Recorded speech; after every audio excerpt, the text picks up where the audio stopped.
Dans cette Académie Olympia, avec ses camarades, ils lisent beaucoup de livres de physiciens et de philosophes. Et c'est la lecture de ces grands penseurs, comme il dit, qui va lui permettre de trouver la solution.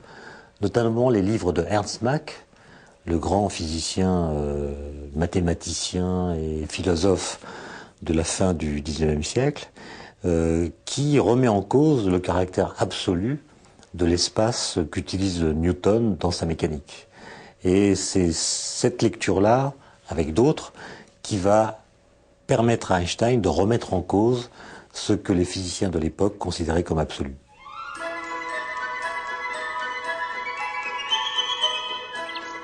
« 1904 est une année charnière pour Einstein. Cette année-là naît le petit Hans Albert. Einstein promène souvent son bébé, le modeste employé du bureau des brevets n'a pas les moyens de s'offrir une nurse. Mais en incorrigible voleur de temps qu'il est, il en profite pour étudier. Alors il s'arrête dès qu'il peut pour sortir son carnet de notes et se plonger quelques minutes dans ses équations. Il a décidé de soutenir sa thèse pour la fin de l'année.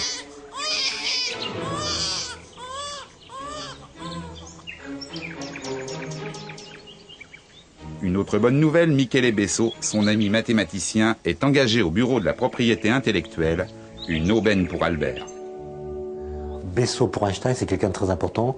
Il dit de lui qu'il est le plus grand catalyseur intellectuel de toute l'Europe. Autrement dit, Einstein va utiliser Besso comme un tennisman utilise un mur qui renvoie les balles. Il va éprouver sur lui tous les arguments, toutes les idées qui lui viennent à propos des questions qui le préoccupent à l'époque. Et Michele Besso sera d'ailleurs la seule personne qu'Einstein remerciera dans l'un de ses articles de 1905, le plus important, celui sur la relativité. 1905, la révolution est en marche. Au tout début de l'année, Einstein soutient sa thèse de doctorat à l'université de Zurich, intitulée « Une nouvelle détermination de la taille des molécules ». C'est paradoxalement en réfléchissant à la nature de la lumière qu'Einstein a résolu une grande énigme de la physique que l'on appelle le mouvement brownien. Ce phénomène a été décrit par Robert Brown en 1827. Robert Brown, donc au XIXe siècle, est un botaniste. Et alors, il va dans la nature, les botanistes vont dans la nature, ils regardent, bon. Et puis, à un moment, il tombe sur une pierre dans laquelle il y a une inclusion. Et là-dedans, il y a de la flotte, parce que quand les pierres se forment, elles peuvent emprisonner des liquides. Et dans cette inclusion, il y a des grains de pollen. Là, jusqu'à présent, c'est pas très extraordinaire. Simplement, ces grains de pollen sont en train de bouger. Alors ça, c'est tout à fait anormal. Parce que s'il est dans un caillou, ça veut dire que ça fait des années et des années et des années. Quand je dis des années, ça se compte plutôt par millions. Hein. Alors là, il n'y a pas de vivant qui subsiste. Le grain de pollen, il est mort. Comment se fait-il que ce grain de pollen bouge? Alors c'est ça, le mouvement brownien. Une goutte d'encre tombe dans un liquide. Progressivement, l'encre se dilue du fait de l'agitation permanente de certaines particules. C'est le mouvement brownien. Depuis près de 80 ans, aucun physicien n'en a percé son secret. Einstein, il s'y intéresse pas tellement, c'est pas le problème.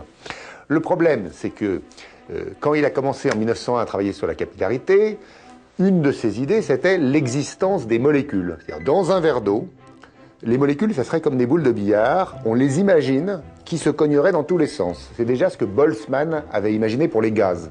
Donc Einstein se dit, mais pour les liquides, est-ce que c'est pareil? Oui, mais alors attendez, imaginez un grain de pollen, un tout petit grain de pollen. Il est dans l'eau. Il y a donc des molécules d'eau qui vont le cogner par ici. Alors s'il y en a plus qui tape là, il recule. Bon. Puis au moment d'après, s'il y en a plus qui tape là, il avance comme ça, pong, pong, pong, pong, pong, pong. Ça fait une sorte de zigzag. Et ce zigzag, c'est ça le mouvement brownien. Alors, il se trouve que le calcul d'Einstein permet de décrire ce mouvement. Et il arrive, comme ça, à une prévision de la taille des molécules. C'est un événement considérable dans la physique, parce que c'est la première fois dans l'histoire de l'humanité qu'on peut dire « les molécules existent, nous connaissons leur taille ».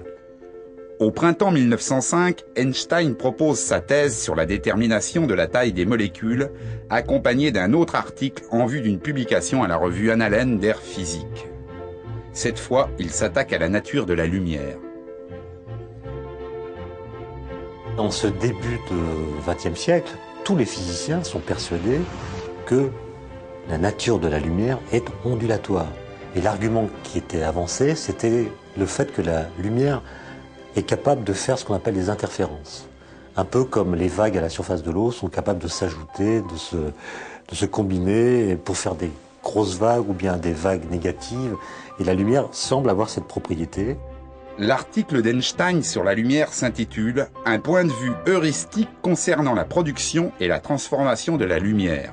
On dirait en langage plus actuel une façon d'envisager le problème de la production et de la transformation de la lumière.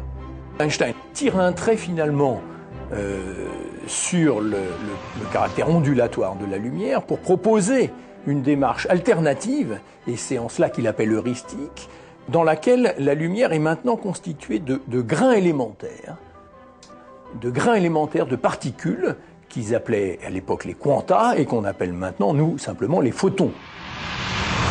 La démarche d'Einstein est vraiment révolutionnaire en ce sens qu'il introduit un concept qui est totalement différent. Il y a une énorme différence entre une onde bien régulière et puis un faisceau lumineux constitué de particules élémentaires, ces grains élémentaires, ces photons ou quanta à l'époque.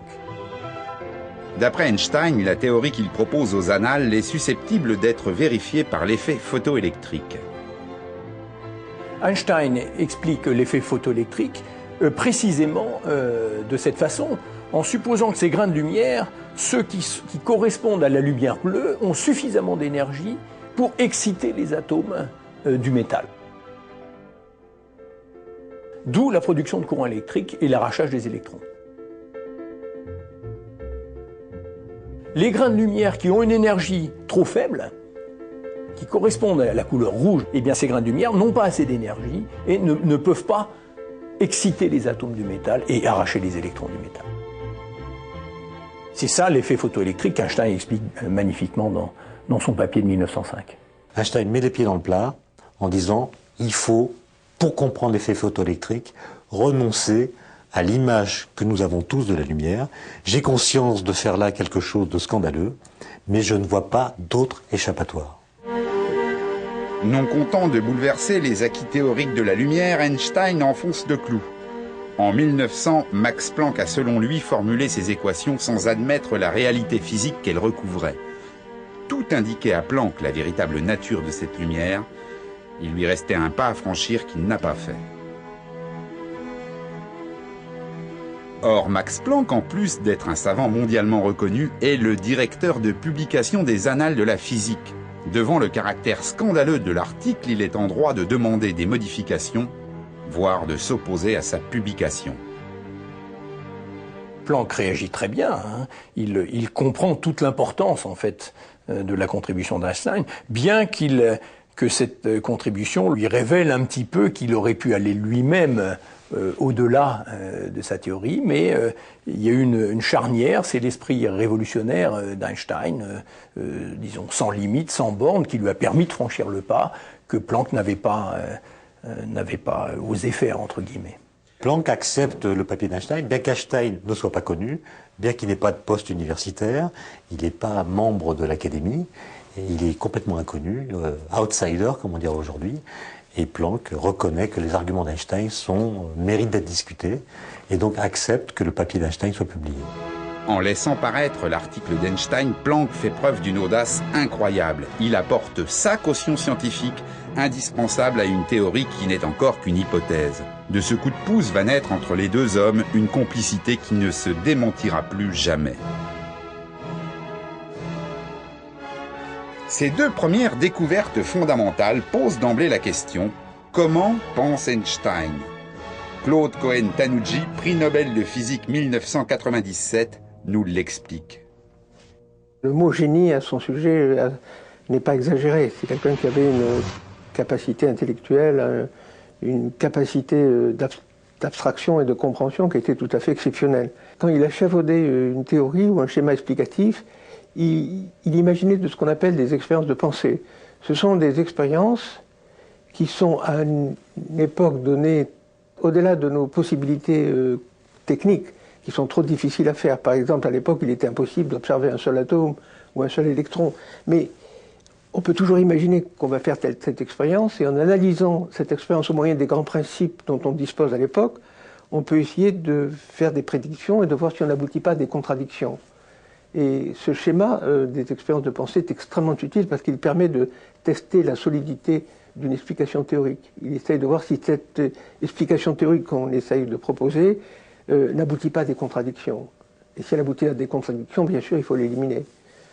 Donc c'était pour lui un guide sûr pour tester la validité d'une explication. Il a vraiment systématisé cette démarche intellectuelle. Il en a montré toute la puissance et toute la fécondité.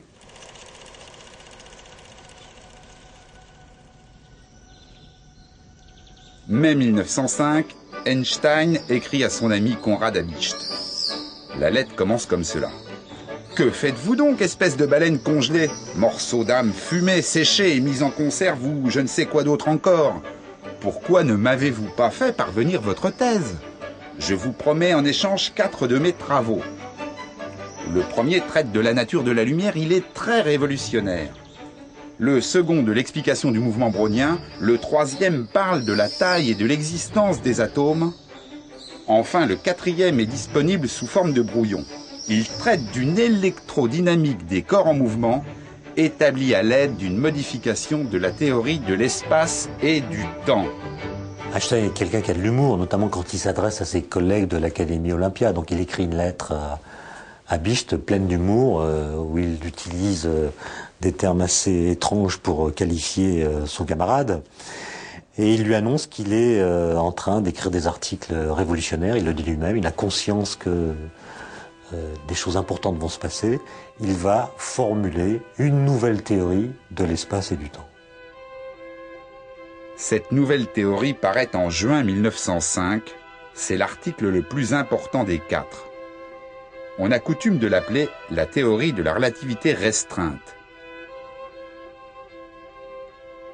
À l'heure actuelle, certains détracteurs d'Einstein attribuent la paternité de cette théorie au mathématicien français Henri Poincaré.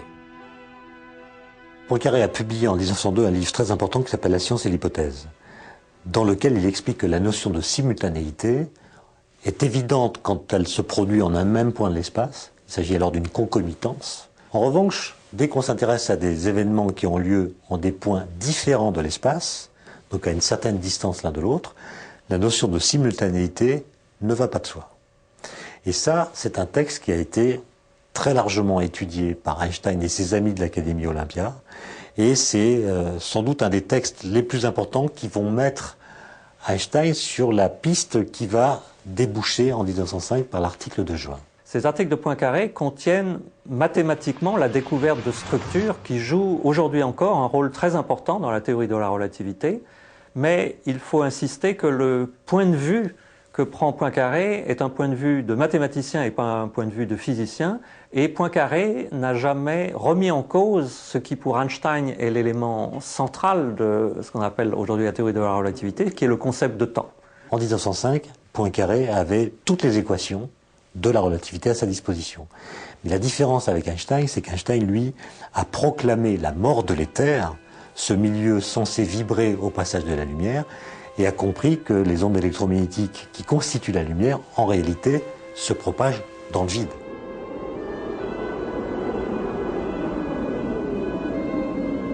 Donc Einstein est le seul à avoir compris que la relativité restreinte, c'est une nouvelle théorie de l'espace et du temps.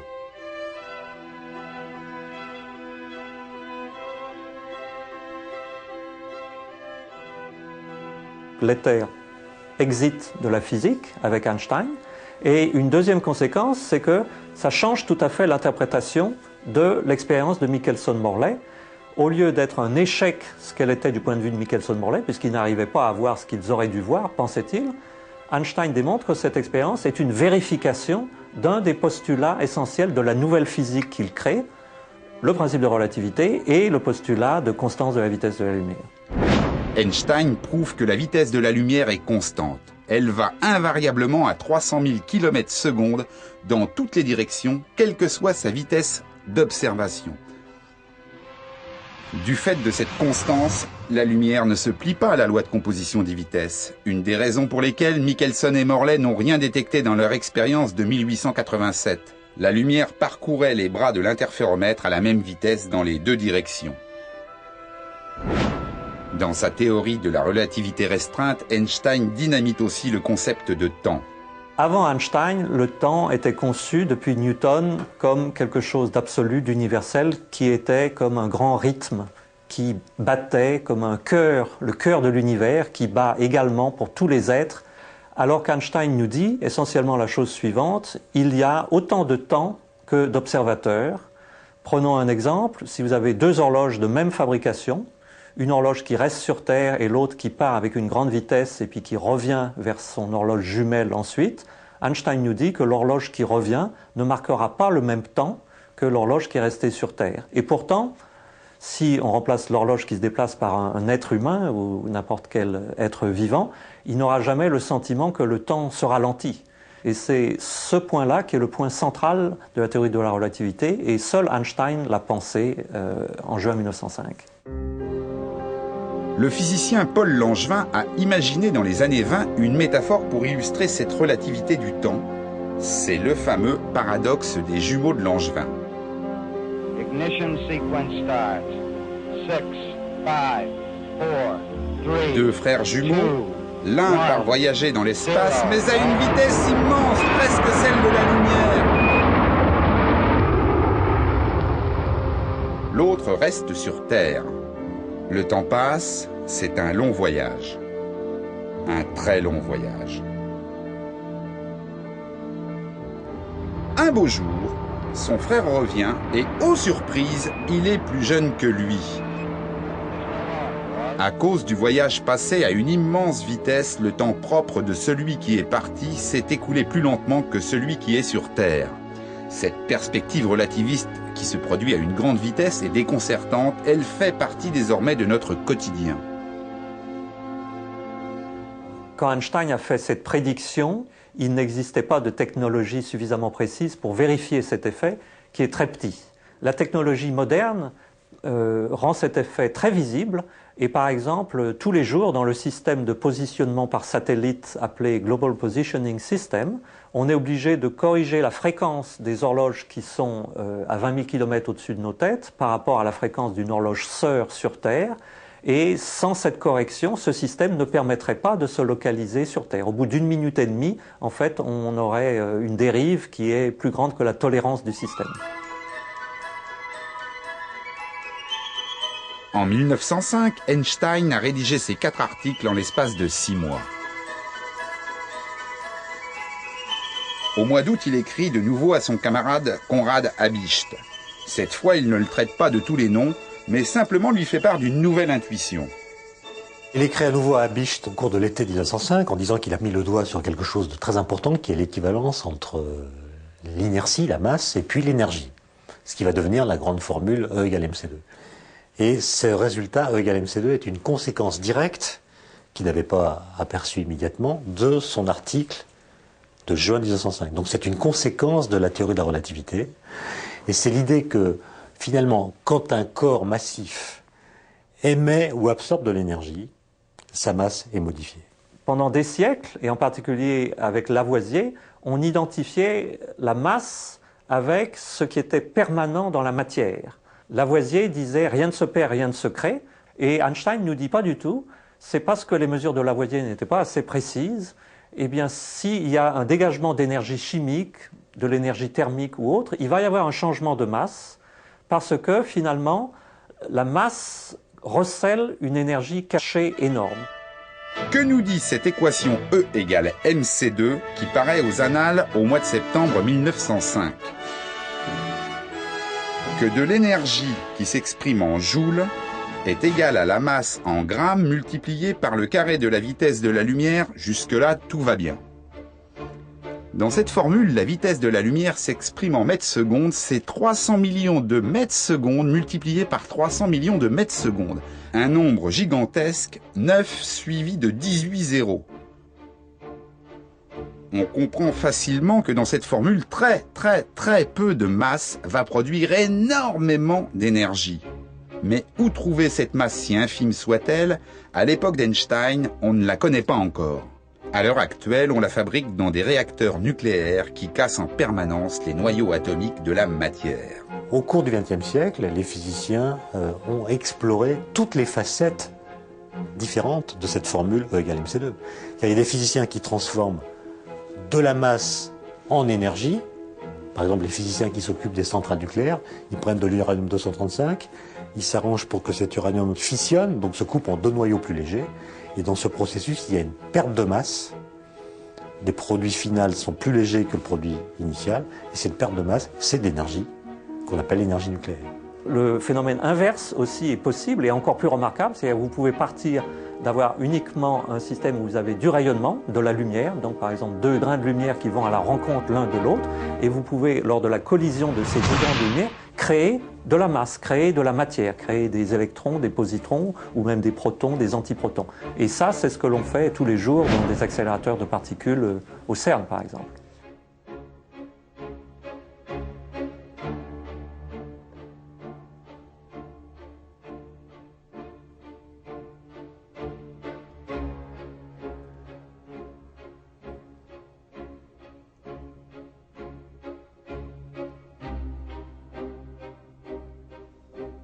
Le Soleil est la manifestation la plus remarquable de l'équation E égale mc2.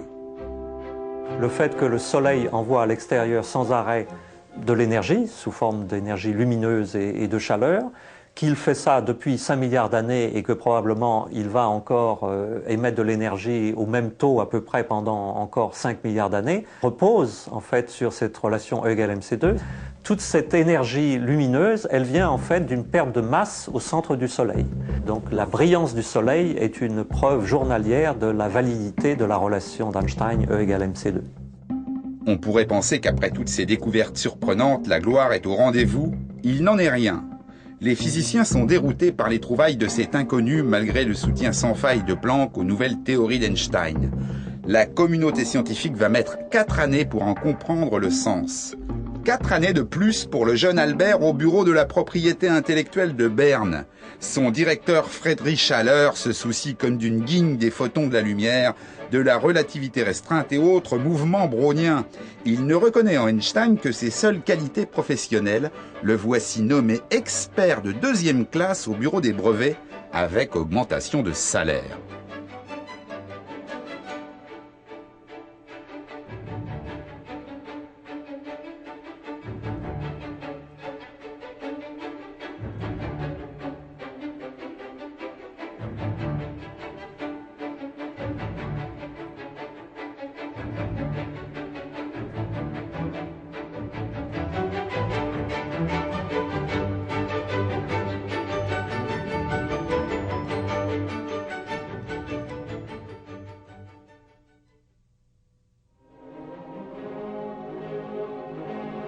La célébrité n'arrive qu'en 1909. Einstein est invité en grande pompe aux cérémonies qui marquent les 350 ans de l'Université de Genève.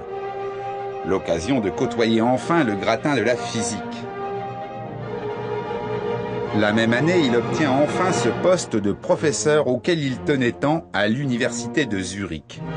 Une nouvelle fonction qu'il remplit avec originalité en rejetant la pédagogie de l'époque.